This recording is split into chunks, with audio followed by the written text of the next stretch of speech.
Welcome back to the channel. Today's video is going to focus on the Phoenix Protocol Infinite Ignitions Endgame Solar Warlock build. All of this footage was recorded with no solar surges. Your stat priority focus is going to be on recovery for converting your healing rifts into super energy and resilience, as well as tied to the user's resilience tier. This is going to make you an ignition god and have insane super regen. You're going to be able to ignite and scorch tons of targets and make orbs in the process. This is all going to be done with the Phoenix Protocol Exotic, which grants super energy on kills while in well below 50% super. The amount of super energy gained is reduced by 1.5% for each successive kill, down to a minimum of 4% per kill, but you will find that it's very easy to hit the 50% cap on Phoenix Protocol. And there are some ways that we can take this up past the 50% cap that we'll talk about later. But right now, I want to talk about the aspects in the build. And we'll begin with the first aspect, Touch of Flame, which provides 2 fragment slots. We're using the solar grenade, so I will read the solar grenade description. It's going to increase linger duration, periodically emitting blobs of lava around its perimeter. And you'll see that when we use that solar grenade on this barrier champion right here.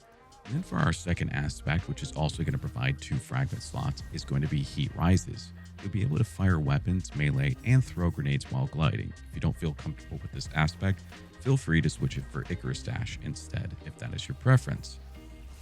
Now, there are some other things I want to talk about, such as the loadouts for using this build, as I think they're very critical to this exotic. The first one's going to be using Riptide with Chill Clip, 1000 Voices, and your choice of Legendary Bow in your energy slot for anti-barrier. This is going to cover all 3 champions because of Chill Clip, and because it is a fusion and can stun unstops. The second one we have is Galley, and we're still using the Riptide to be able to cover the Overload and Unstoppables, and then our choice of Legendary Bow once again.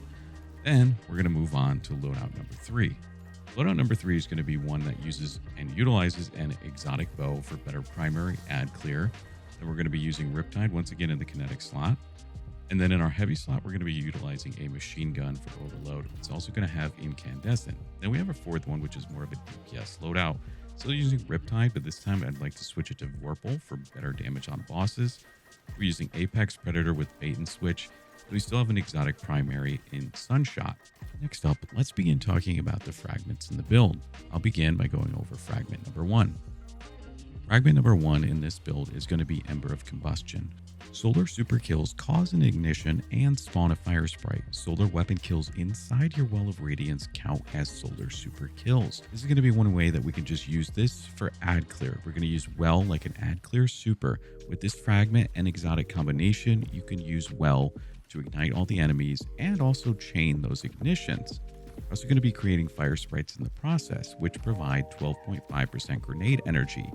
Fire sprites have a 5-second cooldown upon creation, and they linger on the battlefield for 25 seconds. These are all going to be generated by Ember of Combustion in this build. Now, fragment number 2, Ember of Eruption. Solar ignitions have an increased area of effect.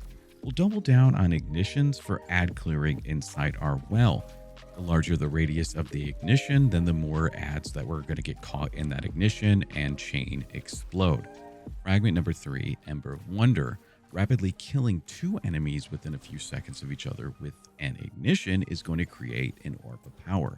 All of these extra orbs of power are going to give us the opportunity to get back to 100% of our super to cast well again. With Ember of Wonder, it's 2.5% super energy per orb with a 10-second cooldown. A max of 3 per well, so a total of 7.5% possible to be refunded there. Now the 4th fragment, this is going to be a flex fragment. We'll check out the solo queue 4th fragment. If you're running alone, the 4th fragment I'm going to recommend to you is Ember of Ashes. You can apply more scorch stacks to targets. It is going to be a 50% increase to the scorch stacks that you're applying, and this just allows for easier ignitions when you're solo. Our 4th fragment, if you are in a team setting, is going to be a little bit different. We're going to be going with Ember of Benevolence, and you'll see why here in just a moment. I've broken it down in 3 different ways to demonstrate how it applies. Ember of Benevolence, providing Cure, Radiant Restoration, Healing, or reviving an ally will grant you 400% additional base grenade, melee, and class ability regeneration. Now, all you need to have happen is a teammate to step into your rift. And we're going to be casting our rift within 15 meters of an enemy to instantly generate almost 10% super energy with the combination of Dynamo, Distribution, and Benevolence. So add all of these together. Like I mentioned, have an ally step into the rift, boost its own recharge rate as well, and convert all of those rifts into super energy. Now, one tip that I want to make you all aware of before you try applying the same principle into converting the rift for super energy with Benevolence is to make sure that you utilize it after the max refund. Now, you're going to be capped at that 50%. So then once you're at that 50%, make sure that you're within 15 meters of an enemy and cast that rift to get almost 10% more super energy. That's a little trick that you can use there. Now let's move on to the helmet mods. The helmet mods, it's going to be 7 energy costs. We're going to be running Dynamo, Harmonic Siphon to generate orbs, and then Heavy Ammo Finder. The goal is to generate orbs and super energy through this combination of mods. Next, let's move on to the arms. For arms, we're going to need 6 energy. We're going to be running Impact Induction, Bolstering Detonation, and Harmonic Loader. Each one of those is going to cost 2. Now, Harmonic Loader, you can feel free to swap out if you want. I like to use this for things like 1K and Galley. We're going to get 20% grenade energy from melees and 20% class ability energy from grenades. Then, moving on to the chest mods, we're going to be running 2 copies of Resist mod of the same element. That way we can get a 25% element resist of our choosing, and then harmonic reserves. This is going to be important when you're running something like 1000 Voices or Gallahorn, because you're going to want as many reserves as possible because they have very limited ammo. Next, we're going to look at the leg mods. On our legs, we're going to need 5 energy, 1 for recuperation, 1 for innervation, and 3 for harmonic scavenger when we're not on this season's artifact. But because we're going to run something like Gallahorn, Apex Predator, or 1000 Voices, we need to be able to have as much ammo as possible. Next, let's talk about our bond armor mods. Our bond mods are going to cost 6 energy. We're going to be running Bomber, Distribution, and Powerful Attraction. Now, this is going to be able to give us super, grenade, melee, and rift energy all on just casting a rift near enemies. Our bond armor mods are going to give us free grenade energy as well as free health on orb pickup. My eyes snapped to the bottom of the screen to see if I read that right or heard that right. The last part I want to talk to you about is artifact mods. If you are watching this video in Season 22, then there are 4 important artifact mods that can take this build up another level. The very first artifact mod that is essential to making this build more effective is Elemental Fury, which provides us an additional 30% ability damage to stun champions. Refreshing Pickups is the second important artifact mod, which is going to give us 33% ability energy to our least charged ability on picking up solar orbs in the build, which can be made when you're on a solar subclass and killing enemies with solar weapons. The third artifact mod in the build is going to be Monochromatic Maestro. Our ability damage is going to grant a 10% weapon damage bonus, and then weapon damage is going to grant a 10% ability damage bonus. The fourth and final artifact mod in Season 22 that can help elevate our build is Rapid Fire Ranger.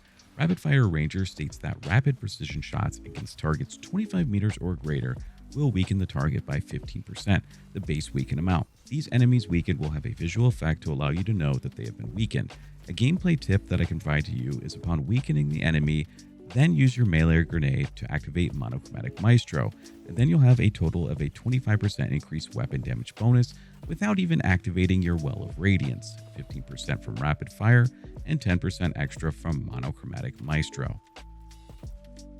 Lastly, I'd like to give you my closing thoughts on this exotic and this build as a whole. First, one thing to note is that you can, if performed correctly in a team setting, earn a full refund of your super by pairing this build with a Void Orpheus Tether Hunter or a Solar Shards of Galanor Hunter for extra orb generation. This is just going to guarantee that you always have that super between you and your teammate to chain back to back. Now, as for a general consensus, I think this is a build that has been relevant since the inception of Grandmasters, even after its 50% capping, and will continue to be relevant for a very long time for said content.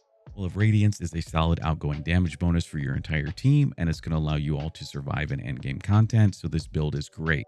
But let me know your thoughts on this exotic in the comments, and if you enjoyed this video, make sure to give it a like and subscribe. It costs nothing. As always, thank you for your viewership, and I'll see you Starside.